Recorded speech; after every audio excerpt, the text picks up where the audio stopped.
Bonjour et bienvenue, c'est Darius. Dans l'épisode d'aujourd'hui, on va parler de plusieurs choses. Par exemple, on va parler de Charles Messier. On va également parler de son célèbre catalogue, le catalogue de Messier. J'évoquerai aussi le marathon de Messier. Évidemment, on va parler de l'Ivescope. Et on va aussi parler de ExoP. Quel est le lien entre tous ces différents thèmes? Eh bien, c'est ce qu'on verra dans l'épisode d'aujourd'hui.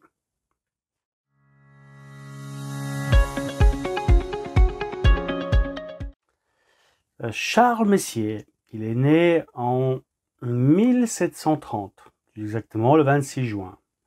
Et il est mort en 1817.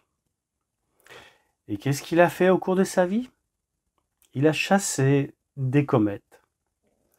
Et pensant être le premier à redécouvrir la comète de Halley, il est tombé par hasard sur le premier objet de son catalogue, à savoir la nébuleuse du crabe, M1. M comme le premier objet de son célèbre catalogue, le catalogue de Messier. Alors son catalogue de Messier comporte 110 objets diffus. Alors pas que des objets diffus, puisqu'il y a aussi donc des amas globulaires, des amas ouverts, évidemment donc des nébuleuses et des galaxies. Et c'est même pas lui qui a découvert les 110 objets. Sa première édition de son catalogue n'avait que 103 objets. Tout ça en l'espace d'une vie. Une vie de scrutation du ciel pour découvrir ces quelques objets. Une centaine. Malgré tout, même si il a découvert quelques comètes, évidemment, donc il est passé à côté de la redécouverte de la comète de Halley. Et pour éviter que d'autres astronomes aient la même mésaventure que lui, c'est pour ça qu'il a catalogué les différents objets diffus qu'il a pu trouver dans le ciel. Alors évidemment, à son époque, il ne comprenait pas encore la nature de certains de ces objets. Par exemple, la galaxie du Triangle ou la galaxie d'Andromède. Il n'avait aucune idée de ce que c'était, puisque donc pour lui, à l'époque, on pensait qu'il n'y avait qu'une seule galaxie, la nôtre, la Voie lactée.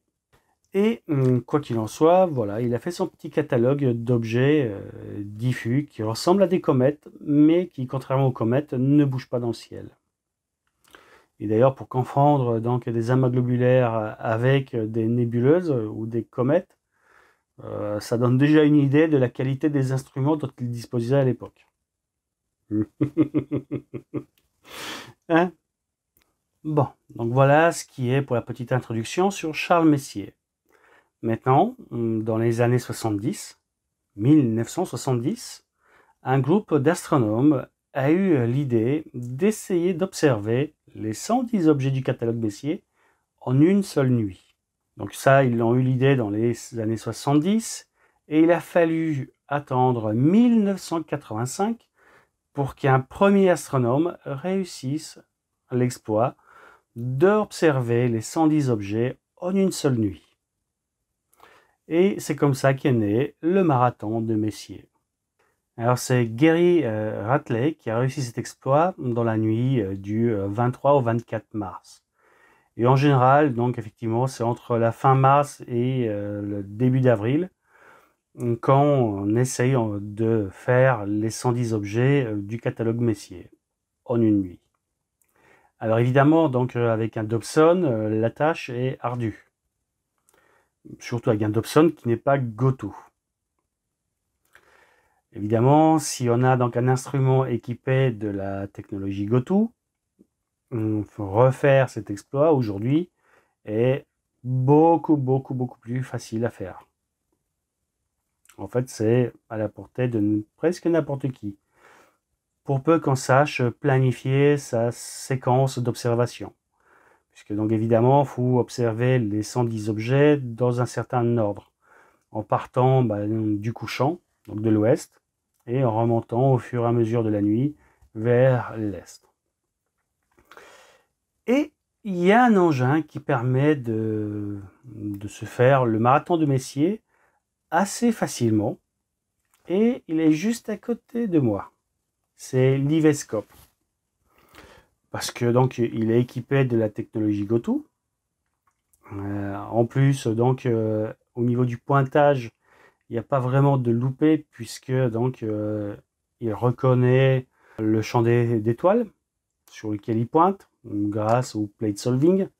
Donc c'est une technologie qui permet de pointer directement le bon objet, ou si jamais il se loupe, de refaire une astrométrie et de se recaler sur l'objet désiré. Alors évidemment, vous allez me dire, oui, ok, donc c'est sûrement super cool à faire avec un engin tel que celui-là, mais vu ce qu'il coûte, on va pas débourser une telle somme juste pour observer les 110 objets Messier en une seule nuit. Alors, petite parenthèse, cet engin permet de se faire beaucoup plus que les catalogues Messier. Par exemple, récemment, j'ai réussi à voir la comète Churyakov, j'ai réussi à voir la flamme, j'ai réussi à voir la tête de cheval, et donc vous allez voir plus tard dans les autres épisodes sur les photos que je vais montrer, puisque donc du coup il permet aussi de mémoriser ce qu'on peut observer dans l'oculaire.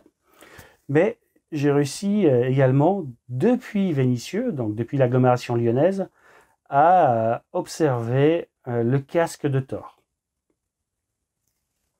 Donc c'est pour dire que voilà, même dans des conditions extrêmement difficiles, telles que celles que j'ai ici chez moi, on peut quand même observer tout plein d'objets qui ne font pas partie du catalogue Messier. Mais quoi qu'il en soit, je suis d'accord avec vous que s'offrir un jouet tel que celui-là n'est pas à la portée de toutes les bourses. Et voilà, il y a des gens qui n'ont pas forcément envie d'investir plusieurs milliers d'euros, hein, puisque ça coûte à peu près pas loin des 3000 euros, dans un instrument juste pour observer 110 objets. Ou quelques centaines d'objets si en étant à une partie du catalogue NGC. Mais, ce qui est bien, c'est que cet engin, on n'est pas obligé de l'acheter. On peut très bien le louer pour 10 jours, 1 mois ou 2 mois.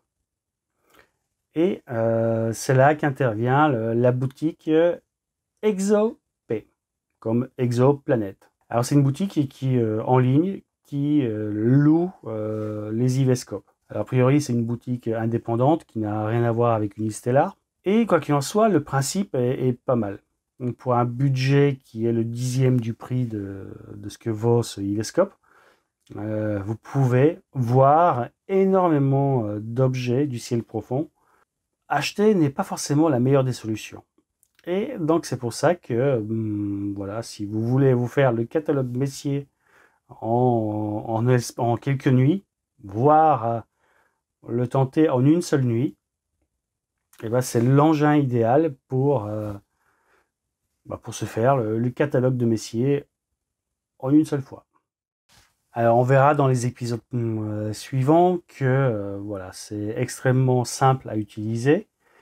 Et en plus de pouvoir mettre l'œil à l'oculaire pour observer comme si on regardait dans un vrai télescope, sachant que c'est un télescope numérique, puisque c'est un télescope qui fait de la vision amplifiée, qui fait du live stacking. Et donc en fait, dans l'oculaire, on ne voit pas directement les photons issus de l'objet, mais les photons issus de l'objet qui sont captés par une caméra qui est ici, et restitué sur un afficheur qui fait office d'oculaire.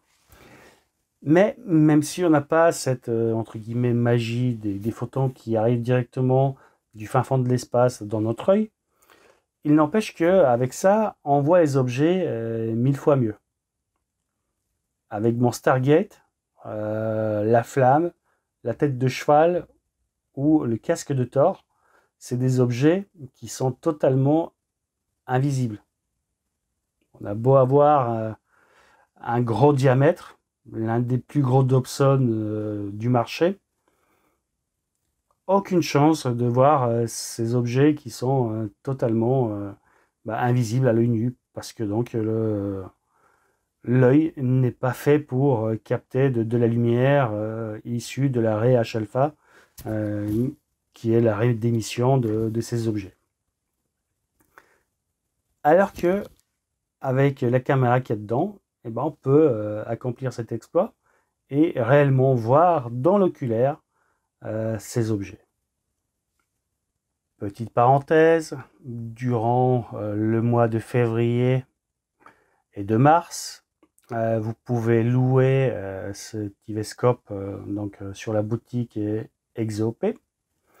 Et avec le code de réduction Darius 5, vous pouvez avoir 5% de réduction pour la location de ce Ivescope. Et donc le tout, c'est de louer avant fin mars. Mais vous pouvez très bien louer votre télescope soit en février, soit en mars, pour en profiter pendant vos congés d'été et bénéficier quand même de la réduction des 5%. Au passage, je ne touche aucune commission sur les locations de ce Ivescope. Je ne me fais pas d'argent dessus. Voilà, j'ai eu l'occasion d'essayer ce Ivescope et dans une semaine, je dois le retourner. Et franchement, j'ai apprécié de pouvoir essayer cet engin. Mais voilà, que vous le louez ou pas, ça va rien changer à ma vie. Par contre, vous pouvez vous faire tout le catalogue Messier en l'espace d'une, deux ou de quelques nuits. Et même bien plus encore. Et si vous vous mettez à plusieurs pour vous cotiser et vous payer la location à plusieurs, du coup, le prix, si vous êtes 5 ou 3 à vous partager les frais, là, ça devient clairement super abordable. Et quoi qu'il en soit, essayer la vision assistée, c'est vraiment une expérience. Ça change des taches floues qu'on voit dans un oculaire en noir et blanc. Là, on a de la couleur.